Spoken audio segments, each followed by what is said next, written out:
Good afternoon, everyone. Welcome to our session, Sustaining STEM Students Across Academic Pathways for the Women, Minorities, and Persons with Disabilities webinar. Special thanks to the WMP coordinators and to Sage Publishing. I would like to start by acknowledging our sensitivity to the term pipeline in our presentation. In context of our book title and this webinar, the word pipeline is used to describe pathways along the academic journey. Academic pipeline or pathway programs have created safe spaces for women, minorities, and persons with disabilities to receive training in STEM disciplines for several decades. We will discuss several programs featured in our book, Academic Pipeline Programs, Diversifying the Bachelors to the Professoriate, and their best practices for supporting graduate study and beyond. My name is Dr. Curtis Byrd. So happy to be here today with you. I'm the special advisor to the Provost on Diversity, Equity, and Inclusion at Georgia State University and co-author of the Academic Pipeline Programs, Diversifying the Bachelors to the Professoriate. I have had many opportunities to work with these types of initiatives through coordinating for the past 30 years. Hard to say that it's been that long. Directing McNair programs, scholar programs, NSF, LS AMP programs, Lewis Stokes for Alliance Minority Participation programs, developing pathway initiatives at many different universities, such as University of Georgia, University of Florida, Clark Atlanta University, and Georgia State University. So with that being said about myself, I'd like to introduce esteemed colleague and co-author of our book, Dr. Rihana Mason. Hi, and welcome everyone. I am Dr. Rihana Mason. I'm a research scientist at the Urban Child Studies Center in the College of Education and Human Development at Georgia State University. I'm also the current president of the Southeastern Psychological Association, or SEPA. I also serve as a member of PsyChi's Diversity Advisory Committee, and I'm delighted to be a Black woman with a degree in experimental psychology facilitating this webinar today.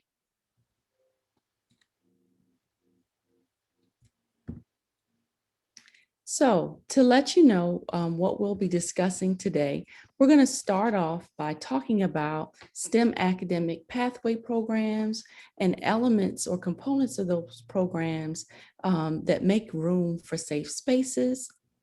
We're also going to give a snapshot preview of our upcoming book, Academic Pipeline Programs, Diversifying Pathways from the Bachelor's to the Professoriate, and then end with some of the best practices for supporting women, minorities, persons with disabilities in graduate study and beyond. So when we talk about STEM inclusive academic pathway programs, over time and historically, that pipeline metaphor has been used.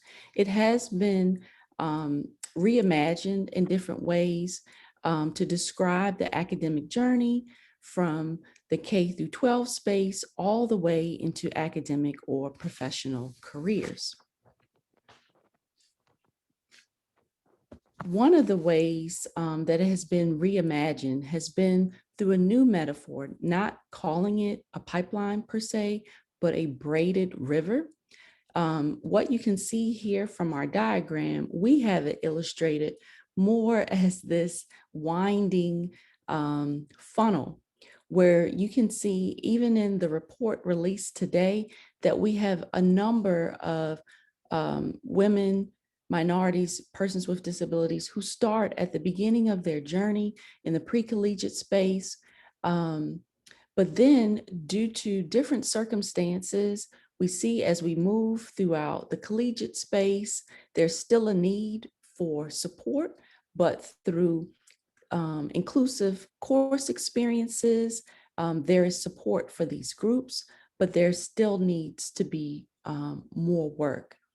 We also see that the numbers get smaller as we look at what happens as students graduate from college and move into that post baccalaureate space.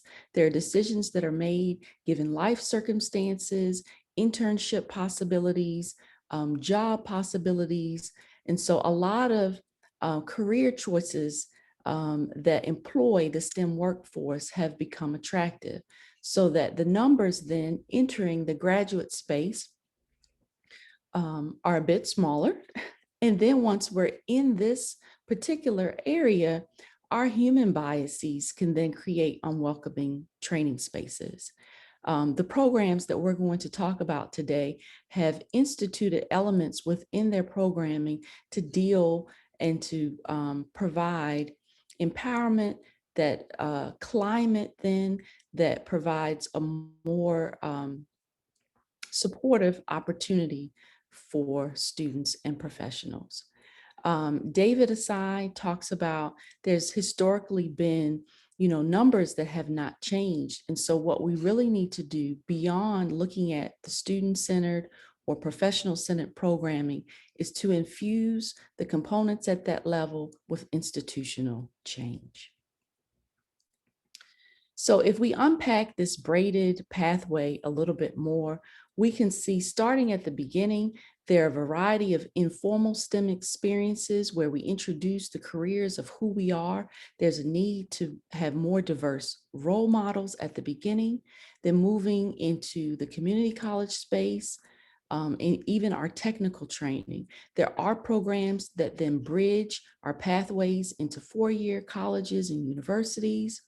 While there are research experiences for undergraduate students that have components that Dr. Byrd will talk about in a moment, but also infusing into our introductory classes and our foundational courses in STEM, what it's like to conduct research, and even for faculty to be trained on how to mentor students.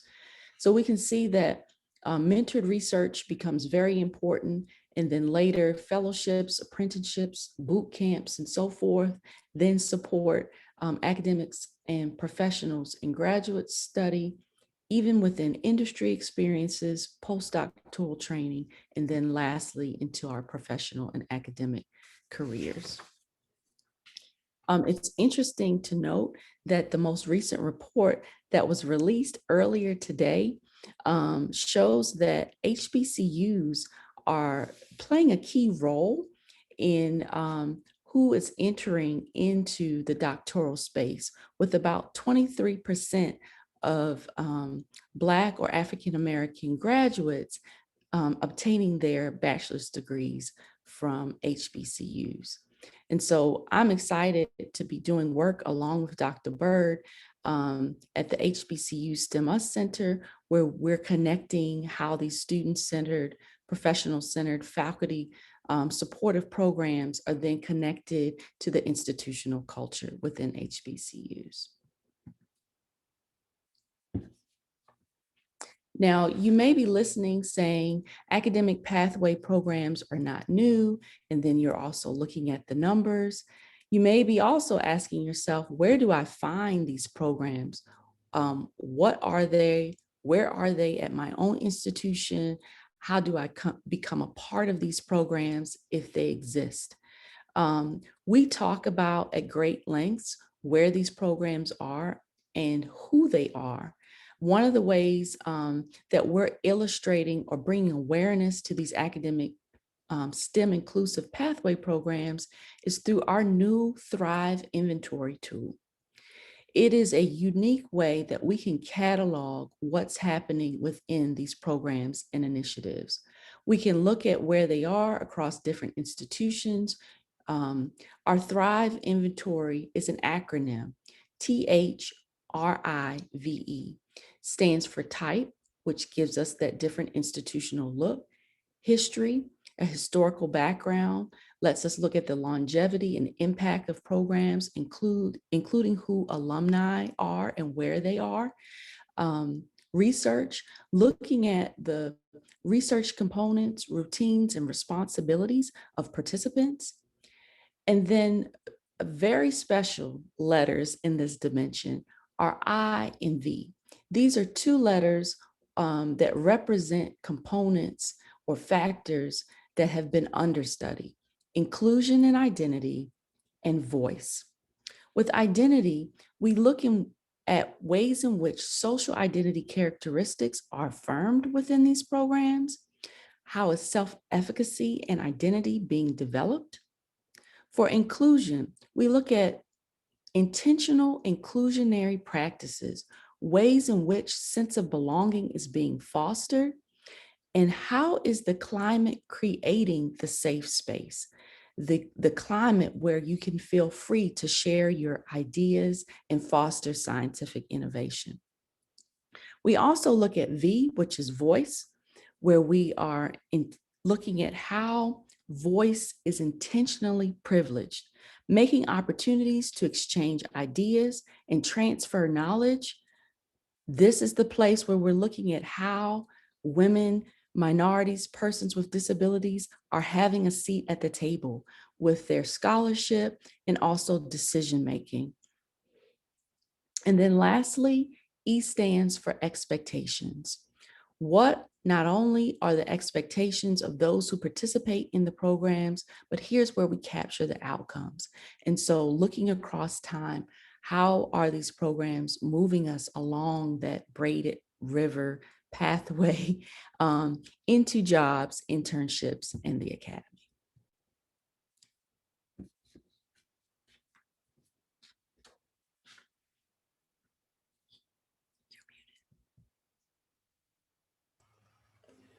Thank you, Dr. Mason. Now we'll discuss a little bit more about the actual academic pipeline programs, Diversifying Pathways from the Bachelor's to the Professoriate book.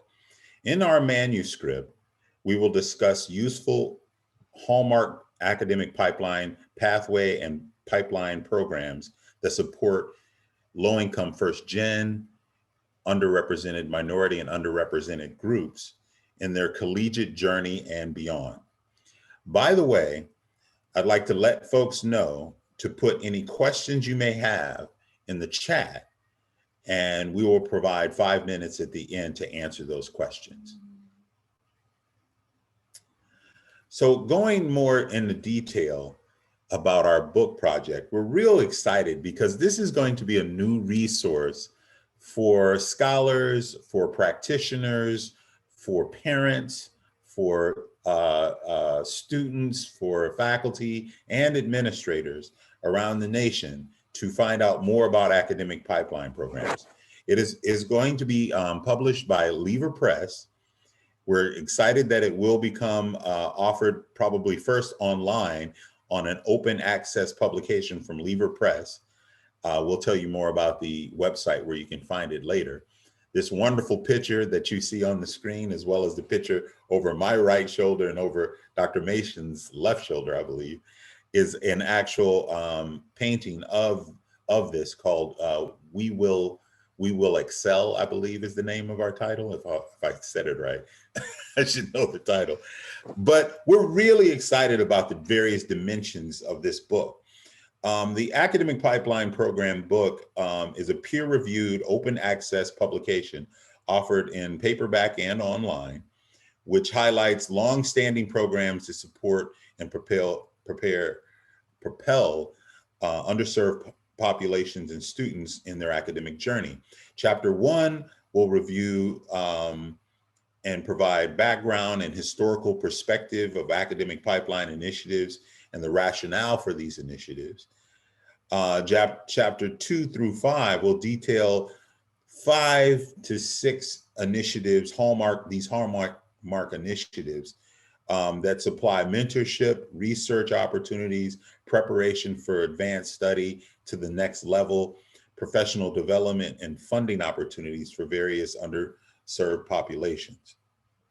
And chapter 6 will illustrate and provide context to how these programs can be leveraged by institutions, students, faculty, parents, and developing internal and external um, academic pipeline programming. That might be with other institutions, that might be among initiatives that you already have on your college campus. And again, we are being, part of our work is also an interactive database that we have created where programs can upload their initiatives into this database that will be accessible to students, faculty, staff, all the folks we said from before. So we're real excited about folks actually uploading their programs, and part of that interactive database that we have will be funded through the National Science Foundation and funds that we are working with through the HBCU US STEM Center. We can go on. We want to give a little bit of history now. The history of academic pipeline programs have gone way back further than what one would think. These programs have started as early as the late 1800s, early 1900s, starting with many of the ones you've heard of, such as the Boys and Girls Club, General Education Board, through the National Negro College Fund. And we bring up a lot of these initiatives in the context of in our book, because they were funded by a variety of different philanthropists around the United States, particularly folks that came from organizations such as the Ford Foundation and the Sloan Foundation, which awarded its first minority-focused grants in the 1950s. Then we even progress into the 1960s, where we talk more about the TRIO programs. TRIO programs being the original three that came out of the Higher Education Act of 1965 and Lyndon Baines Johnson in his administration, were the Upward Bound program, Student Support Services, and Educational Talent Search programs. So those programs have morphed into quite a few programs that developed in the 1970s and 80s that came from initiatives such as Equal Opportunity Centers, Veterans Upward Bound, the McNair Scholars Program, and various deviations that came out of TRIO. As well, in the 1970s, there were groups like the Ford Fellowship Program that was directed toward moving students into PhD programs from underserved populations, as well as the MBA Consortium that specifically worked with students coming out of underrepresented minorities who came out of MBA programs. The National GEM Consortium in the 1970s, very interesting program that focused in STEM and particularly around engineering programs. Again, in the 1980s, you start seeing more detailed programs that specifically were geared to move people from their undergraduate degree into the doctoral and professional programs as they were looking to diversify the Professoriate. And that's where the McNair, Ronald E. McNair Post-Baccalaureate Achievement Program that was the namesake of Ronald E. McNair, who was in the Challenger accident, 1987, I believe, as well as the Sally Predoctoral Casanova Scholarship Program that supports students in a true pipeline program where students would be funded and prepared to go to college, but then move from their undergraduate to and funded to go to a PhD program while coming back to California to eventually teach in faculty roles in the California state system. So then we move into programs such as, we move into the 90s and the 2000s, where we look at programs such as the Sloan Minority Graduate Scholarship Program. Again, these programs detailing more about moving into the Professoriate, and then moving into even to the 2000s, where you start looking at, and I don't want to forget about the Gates Millennial Scholars Program, which is a very detailed initiative that pushes students from high school to college to graduate school, and then on into faculty roles. But then in the 2000s, there were some substantial programs, and one that I would like to mention is the National Centers for Faculty Development and Diversity, which was an initiative to mentor and foster growth among PhDs, postdocs, and faculty members to provide them the utility they need as first generation students to actually excel at becoming faculty. So we can go on to the next slide. So we want to talk a little bit now about best practices and specifically talk around some, we're just going to give you a snippet of some of the information that we have around graduate programs. In our book, again, we talk about pre-collegiate, collegiate, and even faculty positions, but we want to focus in right now for STEM pathways around preparing to go to graduate school and then going on into the professoriate. So just to give you an idea of some of the initiatives we highlight in our book, we would like to talk about the Ford Foundation Fellowship Programs, SREB, the Sloan, GEM, and the Fisk Vanderbilt PhD programs. Starting with Ford, Ford has been a national program to enhance opportunities, specifically in STEM disciplines around computer science, engineering, humanities, life sciences, physical sciences, neurosciences. And they have a system of programs that provide not only funding, but professional development and the self-efficacy that are needed for students to thrive in their graduate programs and then move and be fully supported financially and move on into the professoriate. They have a conference of Ford Fellows, the SREB Doctoral Scholars Program, and they have an AGAP component funded through NSF as well. Very dynamic initiative that I actually wrote my dissertation around, and exciting to talk about considering their compact and institute on teaching and mentoring, which brings 3,000 students, primarily PhD students, to a professional development workshop and get recruited into faculty roles at their piece. And the Sloan Foundation and their students, they actually attend that institute as well. The GEM Consortium, which I'll talk specifically this quickly about in terms of their symposium and their funding and research, and Fisk and Vanderbilt, which is a master's to PhD program that we like to highlight in the book.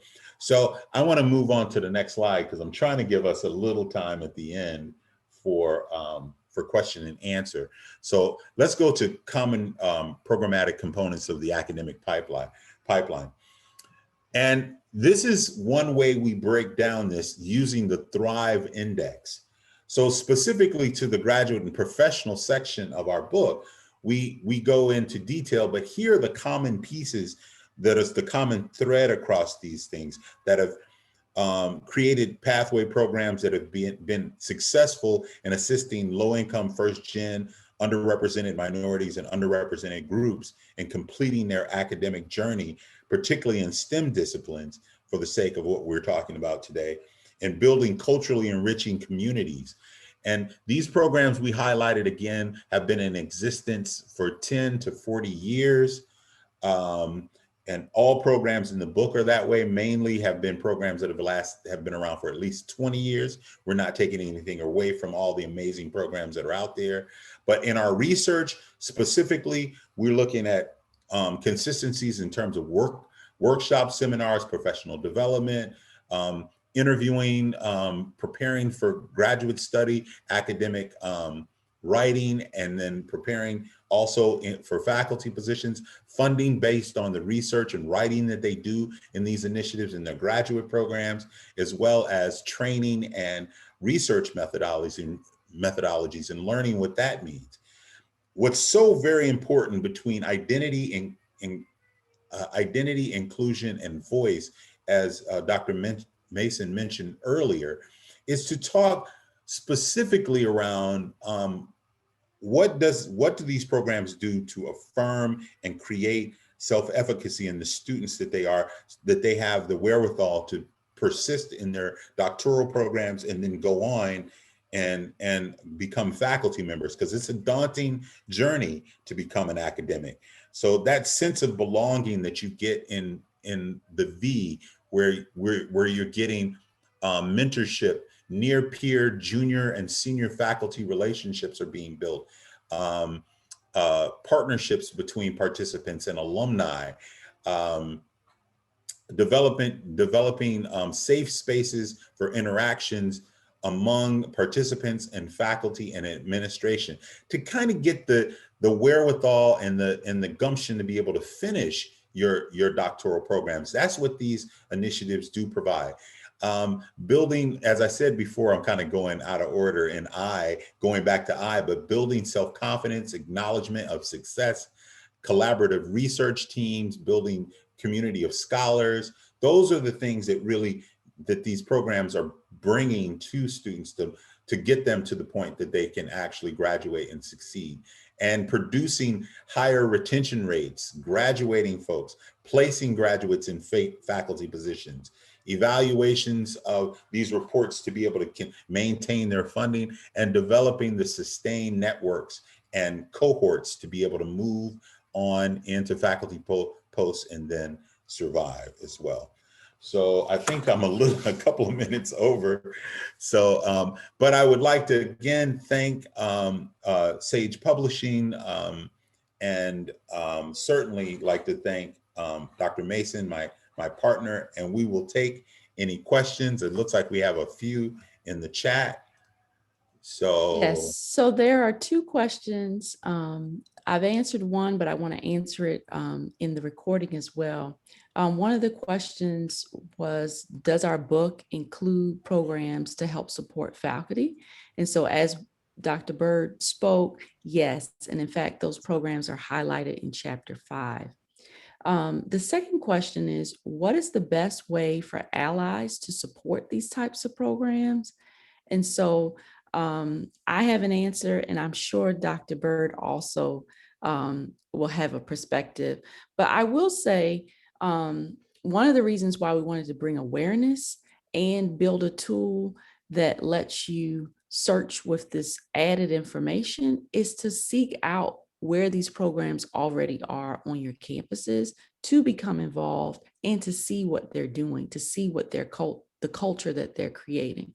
I also know that there are trainings that some of these programs have instituted for faculty members who are becoming research mentors or those looking to become involved, that are taking on some of the best practices offered by the Center for Improvement of Mentored Research Experiences. There's some other like teaching best practice institutes. I know for the course-based undergraduate research experiences, there are some faculty trainings as well that give you an orientation to the best practices before coming involved. But I'm sure Dr. Byrd has some other insights of how he's worked with faculty through some of his initiatives. well, in terms of best ways to serve as allies for these types of programs, I would really talk around mentorship and what you offer in terms of professional development. You bringing your best self to these initiatives. We have I'm my brother's keeper, African American male initiative. I'm not necessarily coordinating that program, but I am an ally to that program because I offered my services immediately when I came to campus to be a part of these types of initiatives, to offer your services as a professional, because many of these students need to feel that sense of belonging in their academic programs. Often as a low income or first generation student, regardless of race, you struggle in those areas, and what you need are people to reinforce you and give you ideas that you may have never even thought of, in terms of what you could do with your academic career, even to become a faculty member.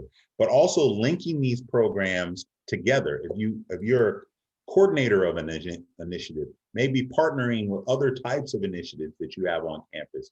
What we're excited about at Georgia State is we've created a diversity database with a large number of initiatives, over 150 initiatives at Georgia State. And this database uses our Thrive inventory to actually show how to connect programs and provide them with support among each other. So there's a coordinated effort where students are moving from one program to another that will help them to eventually succeed and graduate from whichever program they are, including our faculty programs.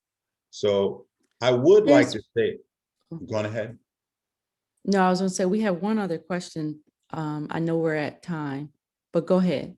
No, I was going to say we were going to take answers or take questions, and I believe it'll be in the social science space. Is that right? That's right. So any questions that we were not able to follow up directly or we've given brief responses to, we will, all attendees will receive the recording as well as answers to these questions. You'll look for them on the social science research space. I did want to thank everyone for joining us, and we wish everyone much success on their academic and professional journeys. Thank you so much.